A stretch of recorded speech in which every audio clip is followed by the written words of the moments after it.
This is TechCrunch. It's no surprise that many big left-leaning social media accounts have recently joined Bluesky, but a new analysis from the Pew Research Center attempts to quantify that shift.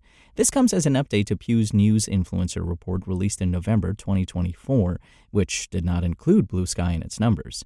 The report focused on a relatively small group of 500 influencers, all of whom have more than 100,000 followers on at least one major platform and post regularly about current events.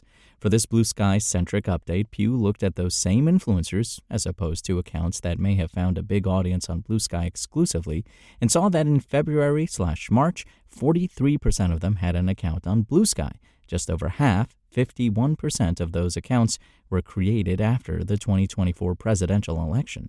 There's a big divide between influencers on the right and the left, with 69% of the left-leaning accounts, the ones that explicitly identified as liberals or Democrats and expressed support for Kamala Harris or Joe Biden before the presidential election, making the jump to Bluesky, while only 15% of the conservative ones did the same. This movement wasn't necessarily at the expense of X, formerly Twitter. While X owner Elon Musk's alliance with now President Donald Trump seemed to drive new users to Bluesky, 82% of the influencers tracked by Pew still had an account on X, down only slightly from 85% in summer 2025.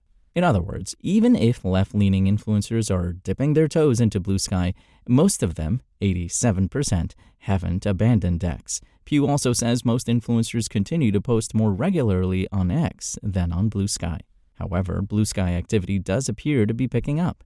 The number of influencers on Bluesky who are actually posting grew from 54% in the first week of January to 66% in the last full week of March.